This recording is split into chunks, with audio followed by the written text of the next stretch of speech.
Hey, what's going on? It's Oval. Now we back for another segment of It's a Situation. Okay, it's a situation with Oval, and my special guest I have today is Jeff Mayweather. What's up, Jeff? Situation. It's a situation. So, Jeff, we're gonna start this off as a situation. Okay, so this is a situation. Somebody come in the gym, and I know you've been training people a long time, but somebody come in the gym. And he talking about how good he is. He been boxing for all these many years and all this, blah, blah, blah, blah, blah. All right. So you say, but I don't know what you got.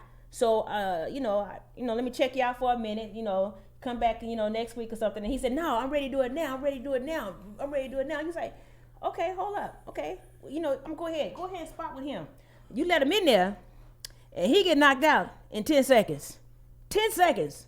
What's the situation or what you gonna tell him after he wake up? I want to know. You asked for that ass whooping. No. I knew he was gonna say something about an ass whooping. No, it's funny you say that because there was a guy yesterday. Oh, really? I'm talking about yesterday. It happens all the time. Okay. There was a time when I used to train at Richard Steele's gym. And it was a guy who most of the time is guys that's just got out of jail. Okay, gotcha. And they'll say, they'll come in there, I want to box. I want to put me anybody in here. But now, at the time when I was working at Richard Steele's gym, wasn't nobody in there but kids. So I told him, I said, so who you gonna work with in here? I said, there ain't nobody in here but kids. And don't nobody want you around their kids. No, and so it's like, but I had one of my fighters that happened to be there. Okay. And he said, oh, okay. Well, he looked over, he said, what about him?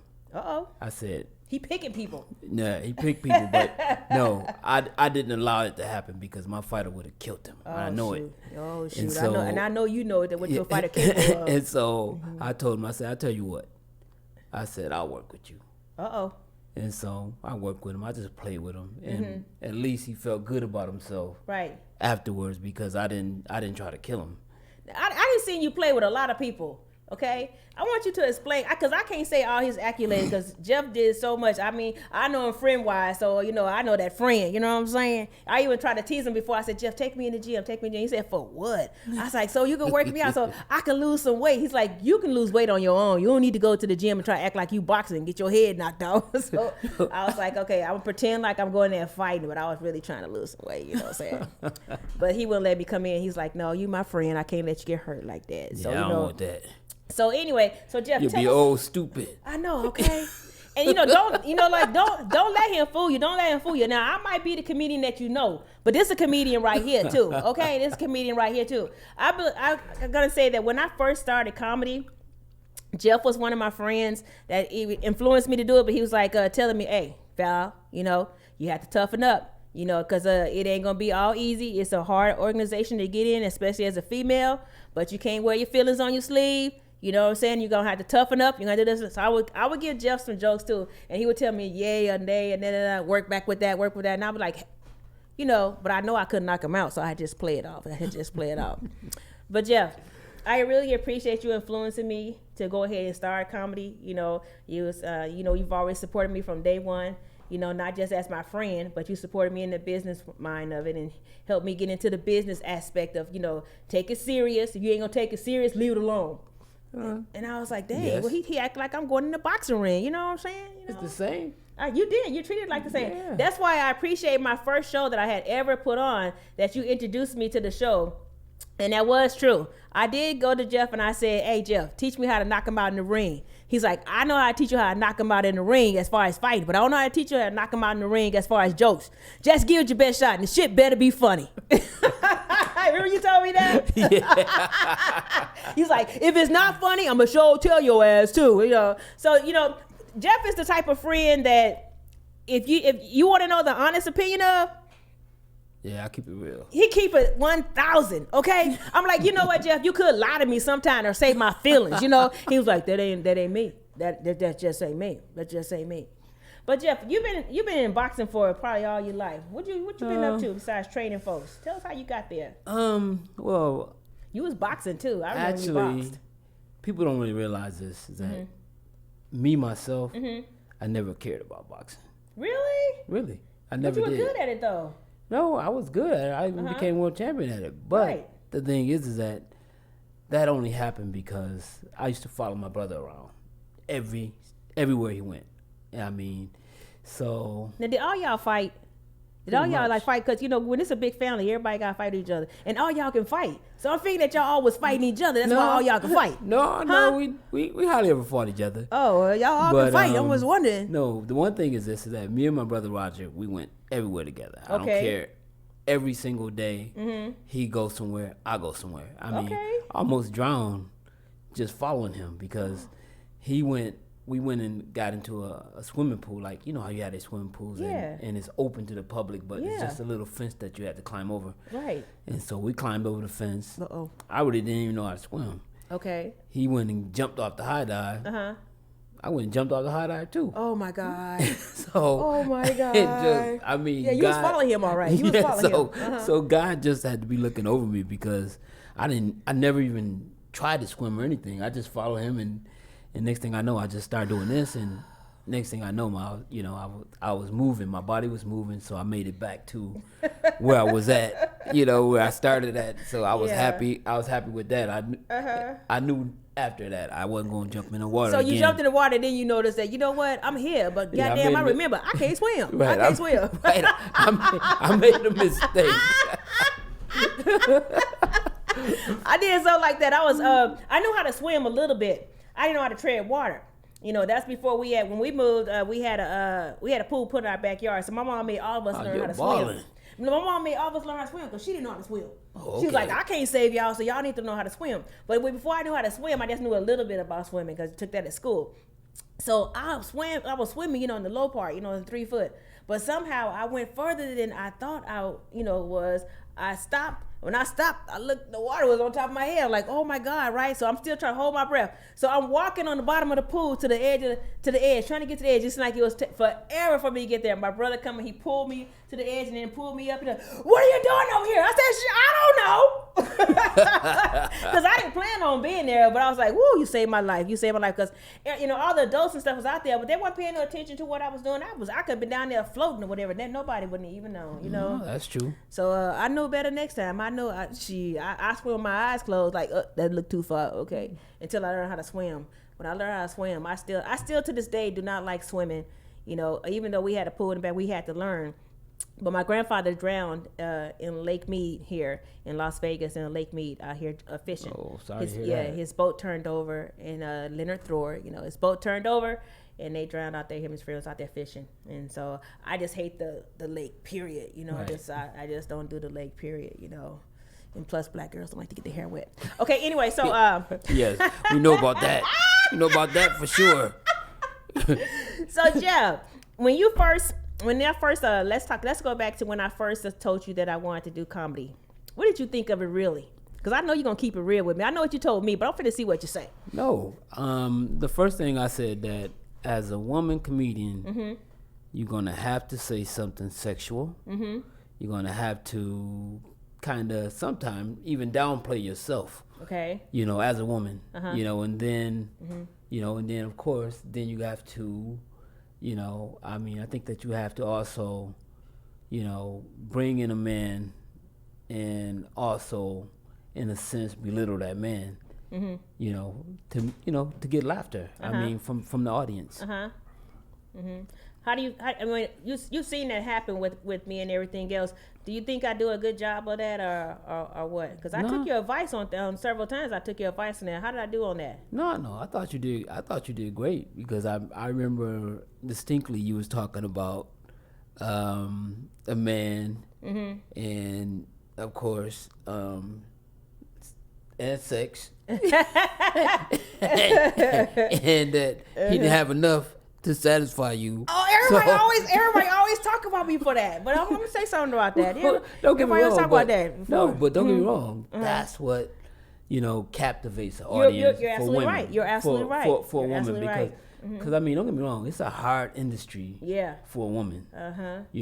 Guys can say almost anything, and it's funny, but women almost have to turn the funniness on themselves. Yeah. You told me that. But I remember when you first told me that, and I was like, no, Jeff, that's not what I want to get into. You're like, well, you're going to have to, if you want to, you know, captivate that, you're going to have to say something about yourself. But at the same time, you know, men are not going to take it as belittling. They're going to laugh too. You make it funny enough, they're going to laugh too. Whether it's degrading or something to them, they're going to laugh too. And I was like, okay, because when you told me that, I was like, because at first, remember, I didn't want to do nothing like that. But then I turned it around and started doing that. It's funny because I did so many shows that if I don't talk about something like sexual, you know, people get mad at me. Like, oh, you know, I never forget this one lady. It was an older lady. She came to one of our shows. And after the show, you know how you going around and you networking and stuff. And she was like, she was pissed. She was like, and I was like, oh, how you doing? You know, you like the show? She's like, I came all the way here to see you. And I was like, oh, okay. And I'm happy, you know, you came to see me. And she was like, yeah, but you ain't say nothing about the men. You ain't say nothing about the dick. I was like, and I was like, and in my mind, I'm up here thinking, when the last time you been close to some dick? You know what I'm saying? But I was like, I didn't want to go there with her, but I was like, what you talking about? She's like, I came all the way here to see you, and you didn't talk about. I said, well, you know, ma'am, you know, if that's what you wanted to hear about, you should have told me that before I went on the stage. You know, I can't tell every joke I didn't say, but you didn't say nothing about the dick. I was like, oh, okay, well, I didn't know you just want to hear about the dick. If you're a woman, you gotta say something about the dick. Oh, you know what? Sorry. It's so funny. One of my exes came to one of my shows one time. His first time coming to my show, and I don't have Did you pick on him? I don't have private soul. Anyway, so he came to one of my shows, and he said, I said something about some, you know, little dick, right?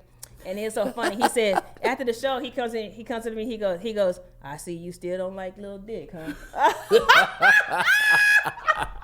But that's the first thing that people will tell me all the time. They're like, are you, you know, they'll inbox me. I get off the stage, they'll inbox me. I didn't show you some of the messages, right? They inbox me and they sit up there and they'll say, you know, oh, you don't like little dick, but what's little? I mean, you know, like I'm close to a 9. I mean, is that all right with you? I mean, you know, I'm like, what about introducing me? What your name is? What's your name, baby? You know what I'm saying? Stop telling me about your dick. What's your name? Well, you know what's your name? I'll never forget this. I know I told you about this, but this year on Christmas, it was Christmas Eve. Somebody hit me up, inboxed me now.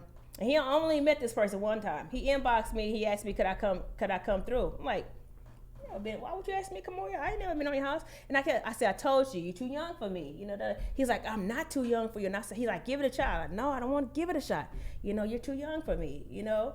And so then he was like, no, I want you to come through. It's Christmas. I want you to come through. And I was like, no, I'm not coming through. You know, you're too young. So then he texts me back again. He says up there, he says, I just want you to, you know, you to come by. And I said, no, I'm not coming by. So he texts me back and goes, well, I'm just going to keep it real with you. I just wanted to eat your pussy until you fall asleep. And, you know, me being a comedian that I am, I sent his ass a message back. I said, well, I just took 3 no-dos. What's your address?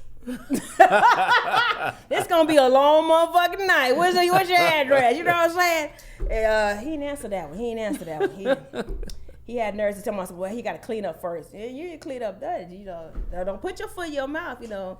But you know, like people say that all the time. They always want to take the jokes that I say on stage, and then they'll say something about it. I say, I tell you what, don't forget, I'm a comedian. This is jokes. I tell people all the time. Right. 75% is a lie. 25% might be real.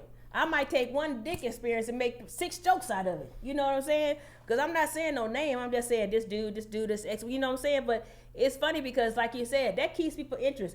The room, I could be telling jokes. I've learned this, that I could be saying a joke. I'm thinking the joke is like funny. This joke has killed several times. And the room just like kind of like, you know what I'm saying? The room kind of like. And then I was like, okay, so I fill the room out, you know, and then all of a sudden I come in with that, you know, and and then this little dick motherfucker, this, I was like, damn, all I said was little dick, you know what I'm saying? So sometimes you have, it's like, that sometimes that's woman. Sometimes that's just, you were right when you told me that. Because when you first told me, we was fighting about that. When you told me that, I was like, no, I can't do that, Jeff. I don't want to talk about that. He was like, well, you better get used to it. Are you sure that's what you want to do? And I was like, yeah, well, you better get used to it. Now, when you came out for my show that I produced myself, you know, my first show producing that, you helped me out a lot, because there was a lot of times I might call you at 2:00 in the morning, you know, because I was like, Jeff, this happened, Jeff, that happened. You was like, it's going to be okay. How do you stay so calm? No, I've always been that way. Even when it comes to fighting? Yeah. Because I see a lot of times, you know, I see a lot of your posts on there, when you teasing people, You like, cause I know you like to kid around, but you get somebody you like, you're training them everything, but then all of a sudden they get cocky, and then you're like, okay, well, you try. Upside the Yeah, yeah. Well, don't get me wrong. That's what I do. I see that, but you talking shit to him the same time you do it. I'm like, what is he doing? I say, this is some Muhammad Ali shit right here. Like, don't mess up the pretty face, motherfucker. You said that right. You said that right. Yeah. And I said, damn, Jeff, you're embarrassing them. You're embarrassing them. But then they get frustrated. No, but that. I mean, don't get me wrong. I mean, the one thing is that's one thing that I'm a master at teaching teaching defense. Mm-hmm. So. I mean, when I'm in the ring with a fighter, I'm not gonna play games with you. I'm not gonna just make my hand go over your head, make you miss, I'm not gonna do that. I'm gonna hit you just like somebody in the fight's gonna try to hit you. Okay. And so that way, when you get in the ring, I'm simulating real boxing. Right. So that way you learn. Right. And you catch on. Mm-hmm. And most people that I train, I mean, actually become really, really good defensive fighters. So, I mean, obviously it works. So, I mean, smacking people upside the head, it works for me. I call that a doom session. Oh, that's what you call it. I call it shit talker. You be talking shit and then hitting. What determines who you pick that you will train? Because I know a lot of people come to you and ask you to train them, and you said no. Because I know somebody that you told no to too. But anyway, I'm just saying I ain't gonna tell you. I would say it. I tell y'all stay off camera. But anyway, what determines for you to say yes to somebody that asks you to train them? Well, I mean, don't get me wrong. I mean, most people, I want them to have some type of background unless they started out really young. Mm-hmm. If it's a kid that somebody's trying to start, from the beginning, that's fine. Mm-hmm. But I mean, most of the time, I don't really turn down many people. Okay. So if I turn down somebody, it had to be an ego or something like that. Because I'm not that type of person that I really don't turn down anybody because you're not argumentative. You don't argue. No, and plus the thing is this: you don't argue. If I work with you, you're gonna pay me.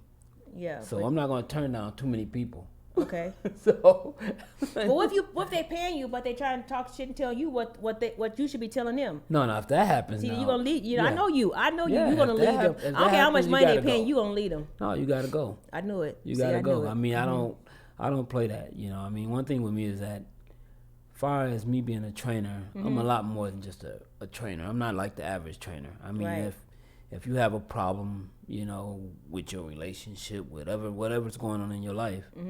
I mean, I'll let you stay with me, until that boils over, I mean, I used to do that a lot with a lot of my fighters. So, I mean, I try to be, and then like I used to do what I call like an Oprah session. But basically what I was doing was just having everybody talk about what their problems is, what's going on in their life. Oh, that's what. So then you did that shit to me too. So you was filling me out too, huh? Yeah. Oh, ain't that some bullshit? I'm thinking you being my friend. You know what I'm saying?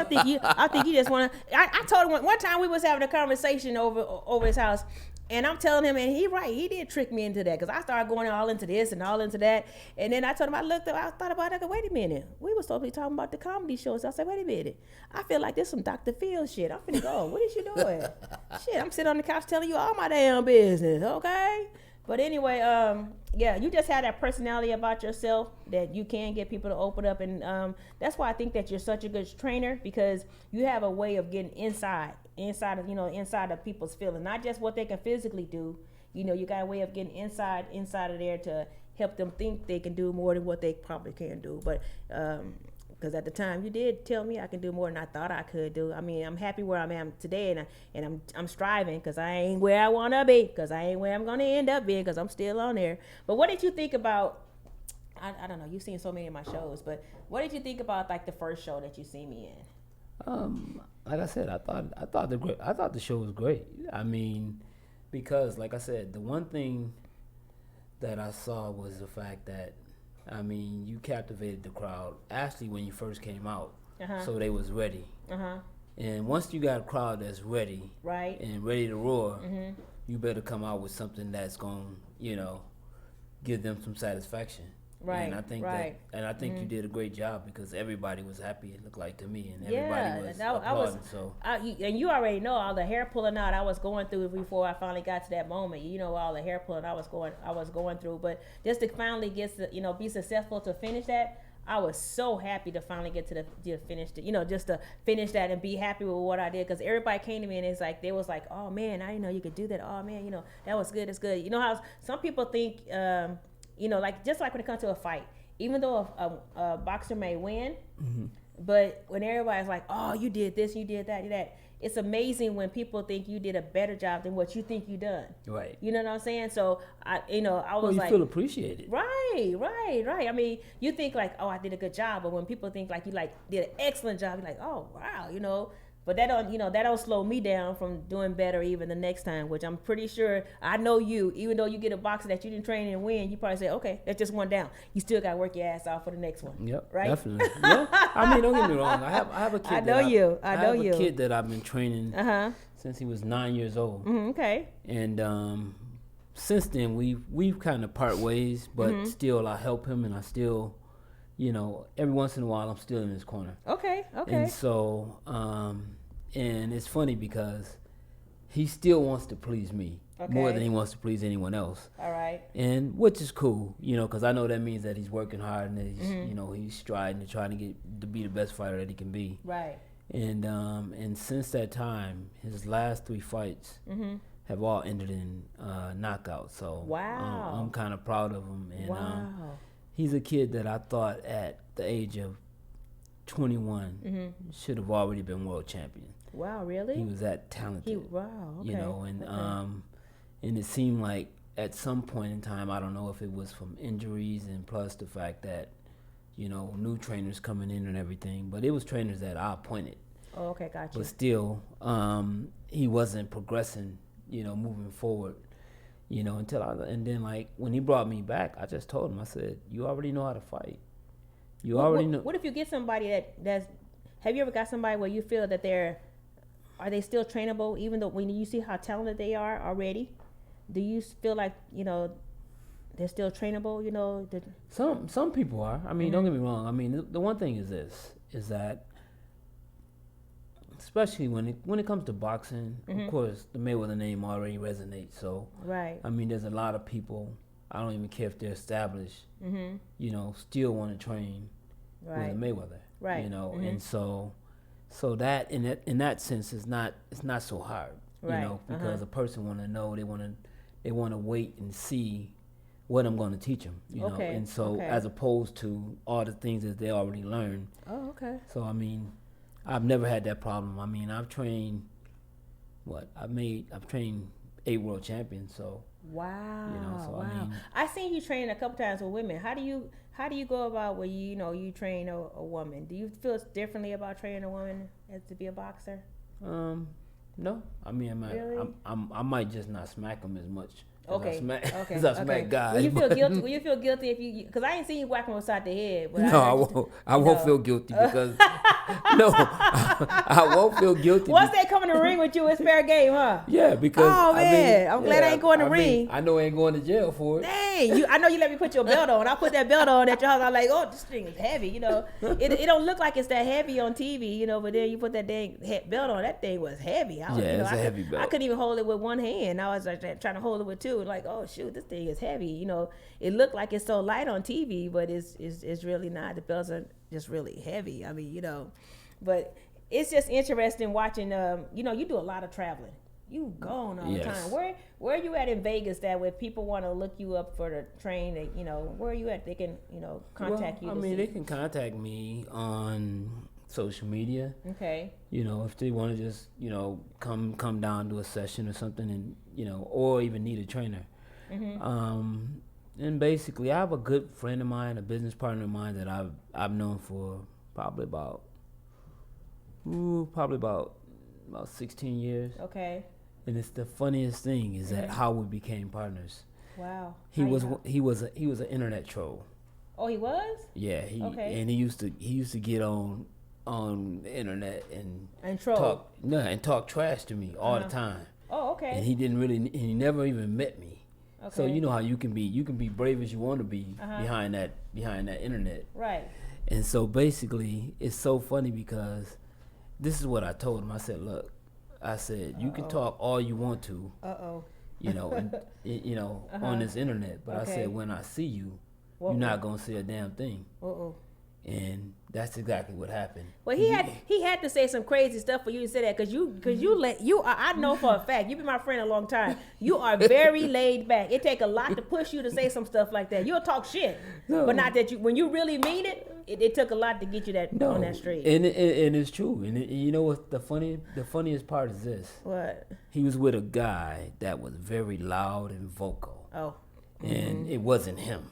He was trying to impress the other guy. No. He wanted to make sure that I didn't think that it was him. Oh. Because he came to a fight, and me and him is sitting down talking, and it's like, this guy's nice, you know. And then finally, after he left, he let me know it was him. Oh. And I said, shoot. "You bastard." Jim, you're so crazy. but no, because he waited to the end, huh? He waited to the end. Okay. But then he flipped it on me because of what I said. I said, because one thing I said is that I said, you don't know me.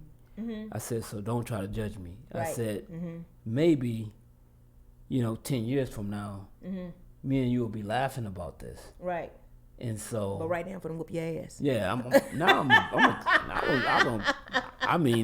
was serious. I wanted to beat his ass bad. I know if you said it, I know you meant it. That's why I say it take a lot for to get you to that point. So I know if you talking about whooping somebody's ass, they really like pissed you off. You know. Yeah, but now it's funny because me and him is like we're really really good friends and business partners. Okay. And like so that's why sometimes I'm doing a lot of traveling because.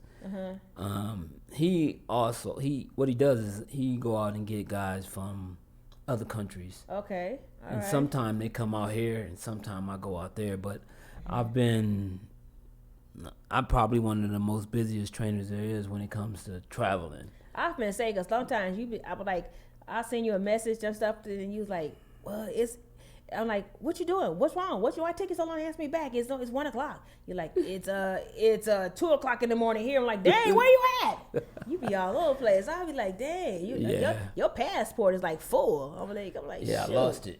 You lost it? Yeah, I lost it when I came home. Are you serious? For my last trip was to Dubai, and when I came home, I lost my passport, but I lost my passport because somebody broke into my house.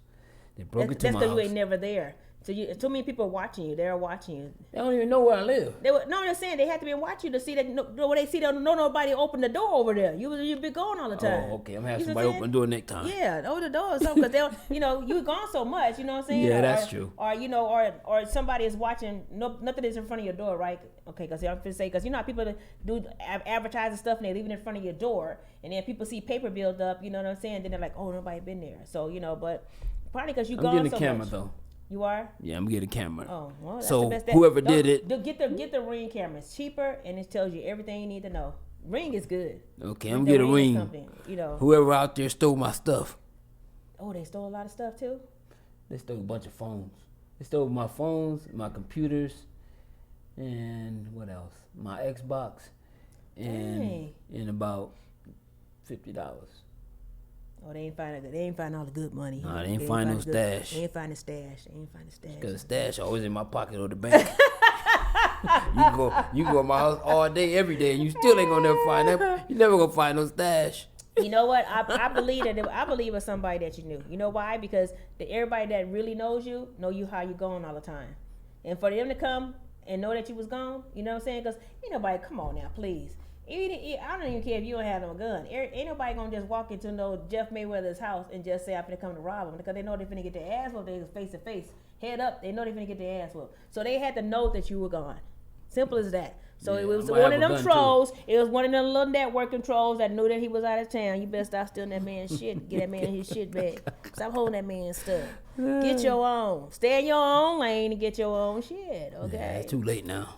It's too late now. You probably replaced it all by now in the first place. But, I understand what you're saying. People coming around taking other people's stuff. I cannot stand that. So anybody can find you on the internet. That's correct, right? Yeah. Tell them how they can find you. If well, on YouTube. Okay. Mayweather Boxing Channel. Okay. On Instagram, Jeff Mayweather. On Facebook, Do you answer Jeff Mayweather. You answer all that stuff yourself? I'm sorry, I cut him off. Facebook, Jeff Mayweather. No, I do. You answer all that yourself? Yeah, I do. Okay. I mean, sometimes it's a little difficult because I have so many messages coming. I was getting ready to say that because sometimes I had to learn that after getting into more of a business wise and then reaching out to you more, I had to learn how to not get my feelings upset when it took 4 days for you to answer me back. Cause I'm used to you right. getting back with me, that day or the next day, whatever, and then I thought sometimes you're so busy, like you would always say like, oh, I was here, Val, or that's why I said I didn't talk to you then, I'll talk to you tomorrow or whatever. But then you got back to the I'm in the middle, we're not finished training yet. When I get to the hotel or whatever, I call you back, and then maybe you got there, you're tired, you didn't call back. So I had to learn how that ain't the same Jeff. That ain't my buddy that I can just talk and call to anytime. When you on the road, you working. Yeah. It ain't like you on a cruise and you kicking back with your feet up. So I had to realize he's working, Val. He can't call you right back. You know what I'm saying? Girls, don't get upset. I don't care if you inbox him, because I be inboxing you and I be like, where you at? Where you at? Did you hear me? So I had to learn that. So I know that you get a lot of people, doing that. And I started getting a lot of people, inboxing. And I got to tell you the truth. Sometimes, like, if I'm asleep, I hear my phone beep, beep, beep, and people will inbox me, 3 and stuff in the morning. I don't answer it. But see, a lot of times I get up at 3, between 3 and 5 in the morning. That's my bathroom run. I go run and go pee and come back. Sometimes I get on the phone to catch up on. I'll send somebody a message or reply or whatever else. But it was funny because I sent a friend a message at 3 in the morning. And that's just was a bathroom run, but I was thinking about her because I was concerned about her. But I didn't say it. I'm thinking about you. I'm concerned about you. I said something else, right? Dealing with an issue that we were talking about, and she just took it a whole nother route. And I was like, dang. So my feelings was kind of hurt that she would, get upset with me. Why would you text me at 3 o'clock in the morning? I'm like, huh? Well, I didn't talk to you till 6 in the morning when you had an issue, you know what I'm saying? So, right. But it's wrong for me to text you at 3 in the morning, but I didn't talk to you till 6 something in the morning. I had to get up at 8. Okay. But that's how some people are. It's one-sided. They don't think about that friendship. People need to stop being on the defense so much and remember friendship is first. So if that friendship mean anything to you, remember friendship is first before you get attitude. No, I agree. Mm-hmm. Yeah, but anyway, today it's Jeff's birthday too, so I really appreciate Jeff coming out on his birthday too. My birthday tomorrow. Your birthday tomorrow? Yeah. Oh, I thought your birthday was today. Well, I was close. I was born with a bang. Well, I'm glad your birthday not today, because today is my ex-husband's birthday, so I'm glad your birthday is not today. Because I was like, damn, I really like him. That's good. I'll like you tomorrow then. Okay, well, anyway, tomorrow is his birthday. So you know what? I was like, I'm going to sit up here and go out with a bang, because I'm going to go, hey, Kool-Aid. So which one you want, the red or the blue? Huh? Red. Because he don't drink. He doesn't drink. He doesn't drink. And he throwing brothers. They like the red. All right. I gotta take the blue. I just better not waste it on me. So cheers to Jeff for his birthday, and thank you for coming out for It's a Situation with Oval. So make sure you go down there and click that subscribe button. Okay. ohvalcomedian is my page on YouTube. You can catch me on all media network on ohvalcomedian on any of them.